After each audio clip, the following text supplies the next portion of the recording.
Saturday afternoon. It's about 4:15, about 4:15 on Saturday afternoon, March 8th. And for the last 2 hours, the animals at the Indianapolis Metropolitan Police Department have been discharging the WAN device, not one, but two. They've actually removed one of the other surveillance sensors, the infrared sensor, and put a second WAN sensor on so that they can strike me twice, or simultaneously 2 times. So for the last 2 hours, they have been discharging it on my head and using the other one to sting me or to focus it on my crotch area, as I've already surfaced in other videos. Last Tuesday, I just had I have artificial hips. I have a prosthetic hip, and I had a little accident at work, and I've been recuperating. It was a pretty mild event, other than, I mean, it hurts like heck for anybody who's ever had one of their prosthetic hips pop out of the socket. It's fairly painful, and I had to go to the emergency room, and it was popped out. The next day, I was hobbling around, but over the last couple of days, I've gotten, I'm doing better. But these police are monsters.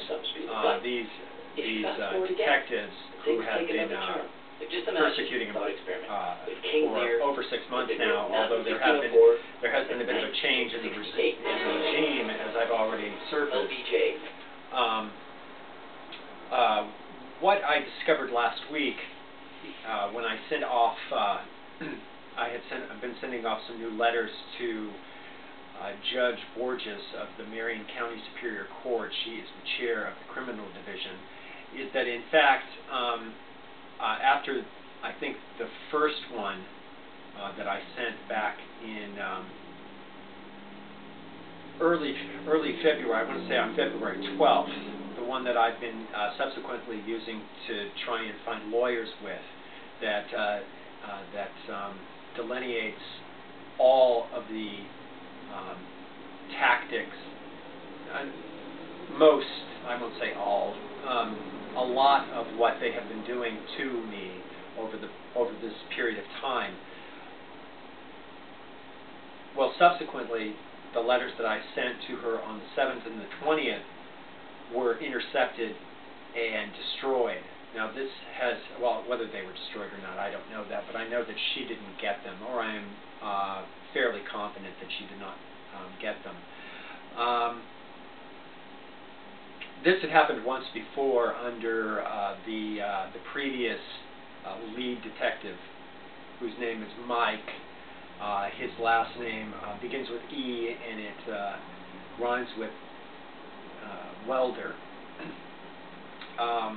He had intercepted, he had actually the office staff of the judge not deliver a letter that I had hand-delivered and put in the hand of her bailiff.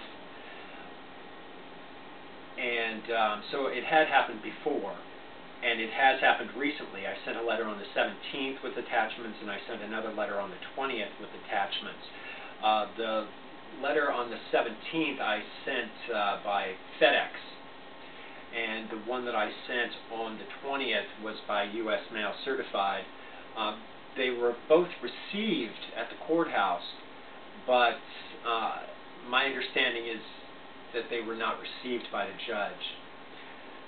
So yesterday, which was the 7th, I was going to send another letter, and when this information came to my attention, and so I subsequently included all of the materials that were in the letter of the 17th and the letter of the 20th, plus the information that was intended for the letter of March 7th, and put it all together.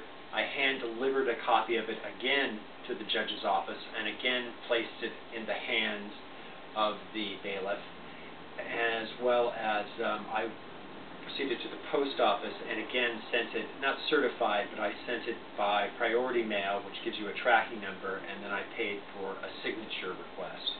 So it needs to be signed for when it arrives at the courthouse. Whether they intend to intercept and steal that mail, I don't know. But I did, as a result of this information, call the post office to speak to someone in the office of it's OIG, Office of an Inspector General for the Post Office, and I waited substantially on hold for a long time while I was sitting at the public library. And when I reached the woman, she wanted the tracking number, which I didn't have.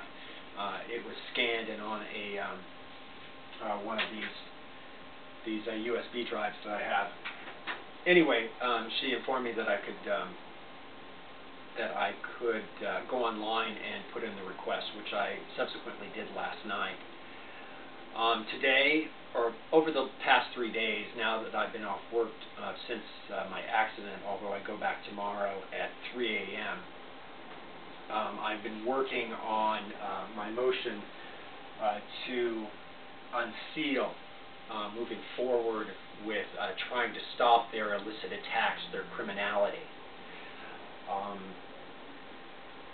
Over the past month, they have tried a variety of things in order to manufacture a pretext to take action against me.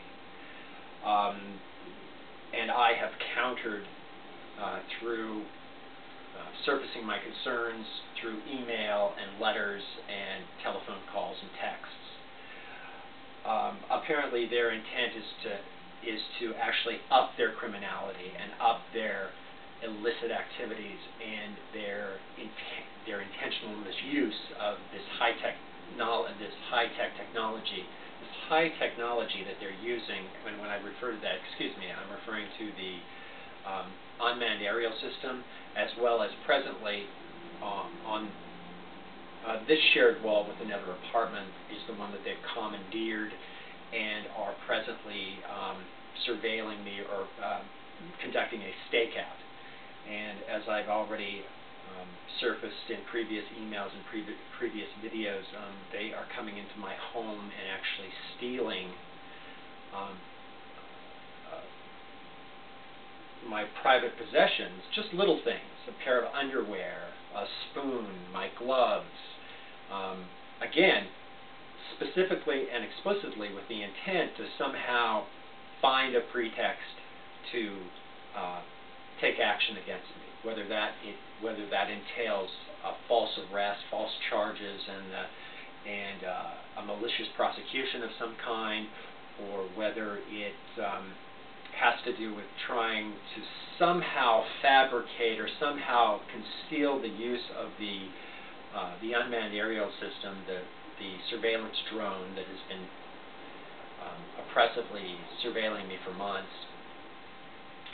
Whether they're going to continue that process, because simultaneously while doing this, or contemporaneously while doing this, they have also been carrying out their stigmatization, their smear campaign of calls to everyone that I have repeated contact with in order to smear me viciously with twisted and distorted misrepresentations or flagrant and substantial omissions, where they'll go and, you know, tell them something without providing all of the information, so the one piece of information that they provide is negative, or it comes across as negative when it's taken out of context.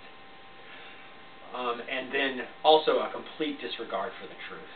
So they've been smearing me with these lies and half-truths and distorted pieces of information and omitting so many things in order to poison nearly everyone that I come in contact with. They've done it at my previous job, they're doing it at my current job, they've done it with the people that I've actually they're kind of schizophrenic, because they are reacting to my efforts to stop them. And so as I raise the issues, for example, the stigmatization, when I first moved into this building, and on the very night that I moved in, they started to empoison me to the tenants that are on both sides of me, who have subsequently, been very negative and very, after a person is poisoned, as they continue to make these calls, and they've made hundreds of them, and I'm sure they top over 1,000 at this point over the last 6 months, they enlist those individuals that are open to being enlisted to be their agents, to be their surrogates, and it's come to the point now where I think they're even seeking to solicit false statements. And when I say that, they go and they say, well, can you say this and this and this? Will you write this down? I mean, it's that kind of suborning perjury. I guess I don't know if suborning perjury is quite accurate, because I don't know if the statements are written under oath or not, but they are suborning false statements that if action is taken and a trial does occur, then it would be suborning perjury. These people are criminals. They are literally criminals. They will do anything in order to conceal the truth regarding their corrupt tactics. And like I said, I'm fighting back, and I will continue to fight back. I mean, I continued right now. Let's see if I can show this to you real quickly. Let's see.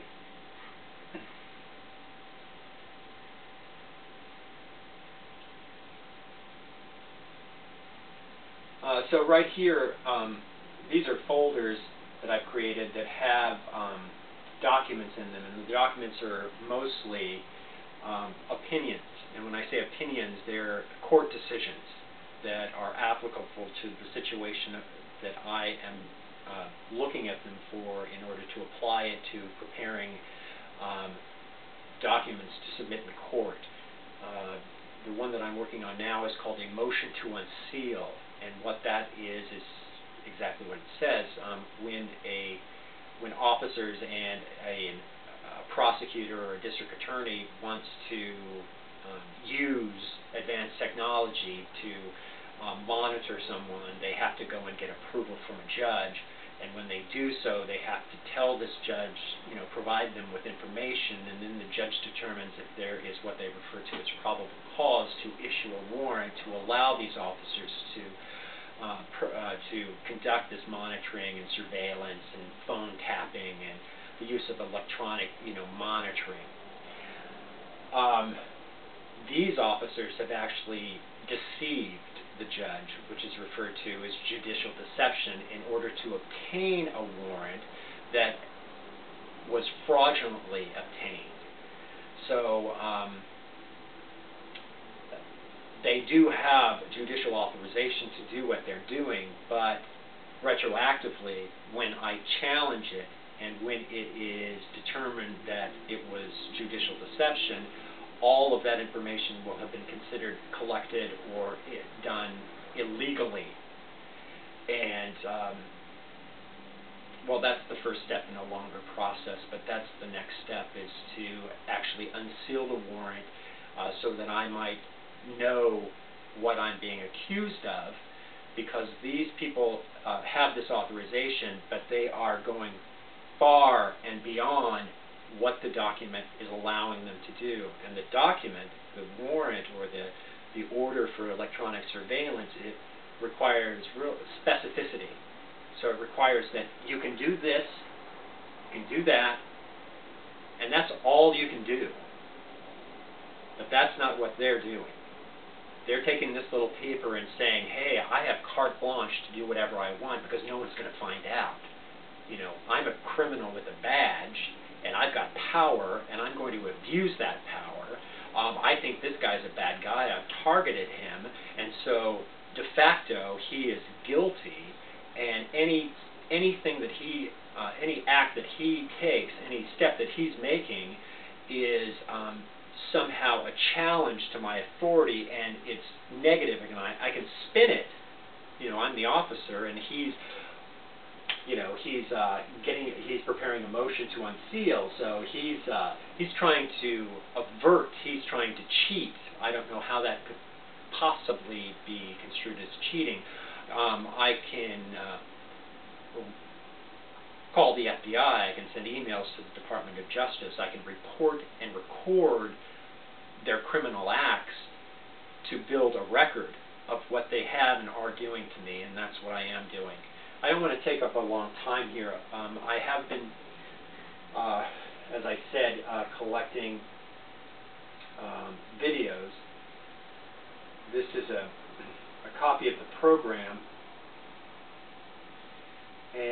but I don't have an internet connection, so I can't take these videos and directly upload them to YouTube, which is what that would be great. But another one of their dirty tricks is I can't get a job for which I'm qualified and suitable for, that I could make actual money. I can only find work that is right now it's a minimum wage job, where I knew somebody who would actually help me get it in. So these people, by preventing me from finding work, by calling the prospective employers and stigmatizing me to them, they are preventing me from finding work, and thereby keeping me literally poverty-stricken, which has required me to go on to food stamps, which has required me to seek assistance with covering the cost of my utilities, which has required me to seek assistance with paying my rent, all of which that they have also attempted to interfere with, but again, as a result of my efforts to report and record their criminality, they backpedal and they go back to these people and they say, well, I told you this, but I need you to do that, because, this is what he's doing. He's trying to, lie or cheat or steal, when all I'm doing is applying for benefits that anyone who is, the working poor, which is what I am, or unemployed, which I was, is entitled to apply for. But that's not what they tell these people. They tell them whatever lie they wish to perpetrate, and then they tell him, he's going to try and, sue us, so we're going to need you to lie. So, okay, no problem. You're the cops. I believe you. First mistake. And then they go back to these kind of these people and further, lie about me, and then they seek statements.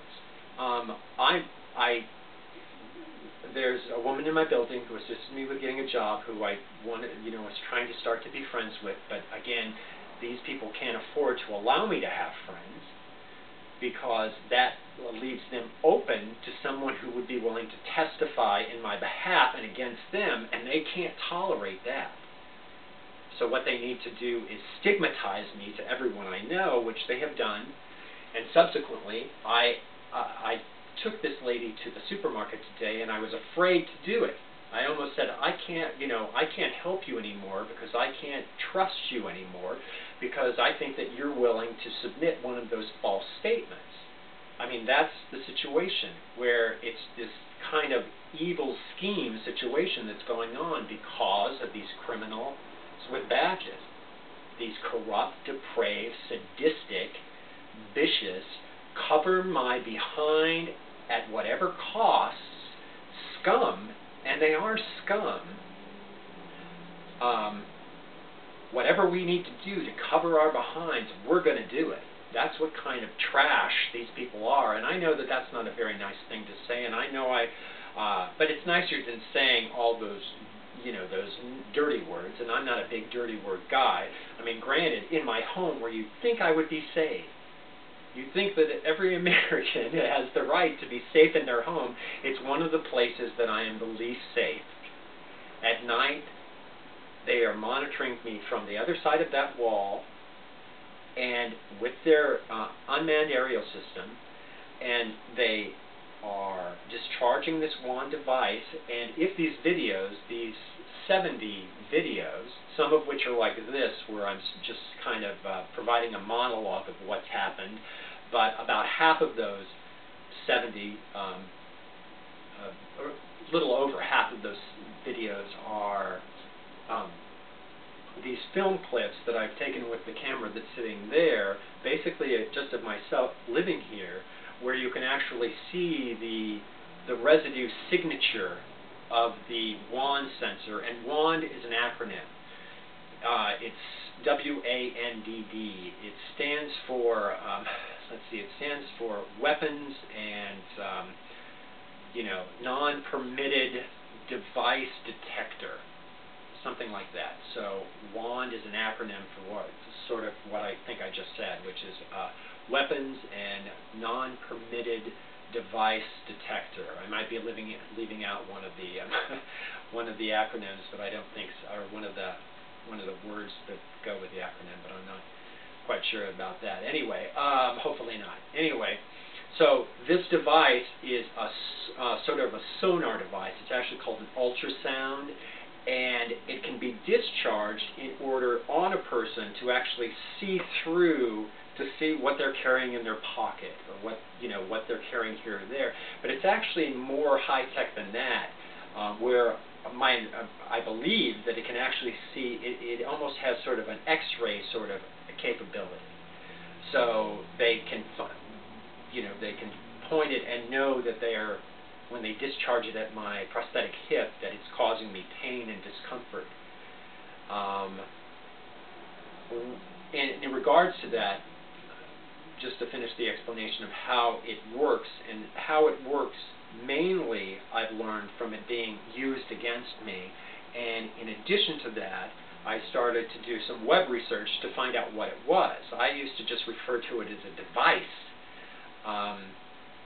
but later, after I started to do web research, is when I found out that it's this Weapons and Non-Permitted Device Detector, WAND, and I started to use that, and also started to learn that from a congressional report that's online, that the surveillance drones, the domestic use of these surveillance drones, it's just kind of this unmanned aerial system that, they're in some control room in some little office in one of the precincts, and it's the Northwest branch of the IMPD. That's where it is. Phone number 317-327-6600. Please feel free to call them and ask them to leave me alone. I would appreciate that very much. So, it's just a joystick thing that you're driving around, up there, and it has a variety of sensors. Basically, it's appliances that fit on it. One is this WAND device. Another is a high-powered telescope with camera capability. Another is an eavesdropping, high-tech sort of, eavesdropping, where you can actually just say something, whisper something, and even less than that, you can just sort of like, say, and it can actually pick it up. They might need to actually, they're recording it, then they can back it up and change it so they can hear it. And according to law, they're supposed to retain all of that. If they have a warrant to do surveillance that includes capturing verbalizations, then they are required to maintain those, but I dare say they won't be retaining them, unless, of course, it's, once in a while they do this after I've had a long day, or they do it at night so I can't get any sleep, and so sleep deprivation causes people, well, in my case, I will get a little angry, a little upset, a little incited, in the privacy of my home, in the privacy of my car, and I will, I will use words that I normally would never use in public to describe these people, and what kind of monsters they are, what kind of animals they are. So, and I'm not sorry about that at all. I don't apologize for it. I'm not the least bit sorry about it. I mean, what happens is, if you think about how these things operate, or how this is operating, they used to, initially when they started doing this, they had just 3 regular 8-hour shifts, because it's a 24-hour deal.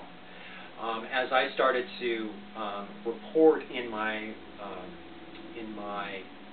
emails, phone calls, letters, and texts of what seemed to be happening, the police, in order to conceal further their criminality, started to make changes. And so they've actually removed the initial supervisor, and the new supervisor, whose name is Ron, that choice of changing was made by a Frank, some sort of a supervisory, mid-level supervisory person who chose the supervisor of this case to take over for Mike rhymes with welder, to continue this process. Anyway, again, this weekend and yesterday, with the discovery of the theft of mail and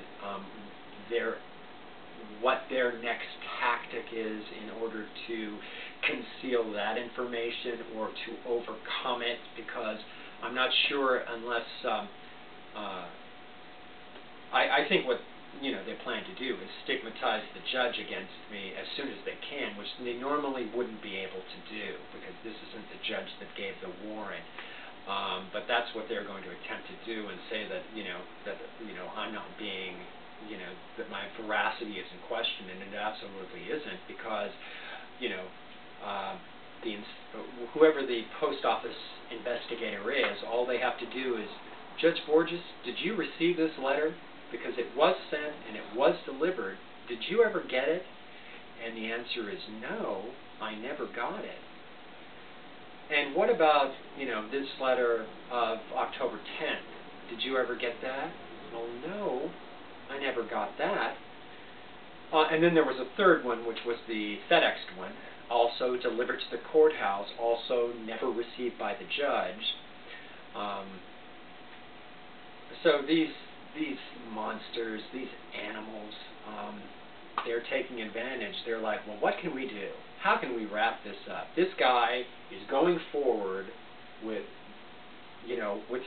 pursuing his constitutional rights in order to get my life back, because I had a pretty decent life, until a couple of years ago, when all of this started, and they have just been harassing me and stigmatizing me and forcing me down the economic ladder. I had a storage unit in California that I put all my possessions into when I was forced to, when I was kind of, constructively evicted from my apartment, which means that they didn't force me, that they didn't throw me out of the place. I did give notice. I moved out in a timely manner. I cleaned my apartment thoroughly. I received all of my deposit back, but I didn't choose to move. I was forced out. After that happened, that was like probably I would say the second or third step in forcing me down the economic ladder.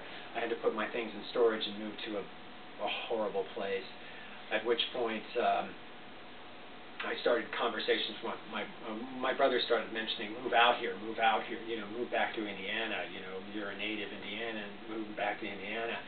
And after another 8 months, I finally said, well, okay, let's give it a try. And the day after I arrived here, it all started all over again with a new set of cops doing the same thing that the ones in San Diego were doing. But they've even taken the extra mile. They've done a lot of stupid things that have given me the openings to, when I say stupid, things that that allowed me to report and record the actions that they were taking. But they're also quite a bit dirtier. They're completely manufacturing falsehoods and telling people these completely manufactured falsehoods in order to ultimately stigmatize me, where I have no defense whatsoever because it's all surreptitious, So it's really a horrible situation. I'm going to fight back. I'm never going to stop. I've been sitting here for the last hour continuing to read these opinions, these court opinions, as they were torturing me, and they wouldn't stop. I sent a text. I called the non-emergency number of the police department to ask them to get in touch with the Northwest branch and tell them to stop it. They continued to do it. At this particular moment, they've done it just a couple of times, just to let you know, here we are, we're psychopaths. We're going to continue to do this until you do what we want. And that's never, ever going to happen. I am going to do this until they really fuck up. I'm sorry, I don't know that I can say that word. Hopefully, they can block that out. Until they really screw up and take some sort of, I'm in fear of my life because I have been threatened. But more likely is their continued efforts to find a pretext to deny me my physical liberty. They have denied me my liberty of choice. I'm making $8 an hour. I'm not working even 30 hours a week. And as I said, I'm on public assistance. And, I'm a 52-year-old educated man, that's sending letters and filing lawsuits. I've tried to find lawyers, but they've even interfered with that. As unbelievable as that is, they have actually called some of the attorneys that I've tried to contact and stigmatized me with them. Not everyone, and as unbelievable as that sounds, it's nothing compared to them intercepting and seizing my legal pleadings as I'm writing them, right? So the technology that they have has obliterated my privacy completely. They can actually, they know what I'm reading, they know what I'm writing as I'm writing it, and then they're acting on that advanced information and changing their behavior and creating deniability, right? Windows, plausible deniability. Well, he says this, but it's not true, it's this. And that's, the little seedy, disgusting, cowardly, because they are all absolute cowards. I just can't go on, because I might have another word that slips out that I don't want to slip out. So I'm going to wrap it up here because I'm going to try and get this stuff uploaded, and I don't have a whole lot of time to do it. So that's it. Okay, let me try and get up. Oh my gosh. And thank you if you listen to this 10-minute, hopefully it's only 10 minutes. Anyway, bye.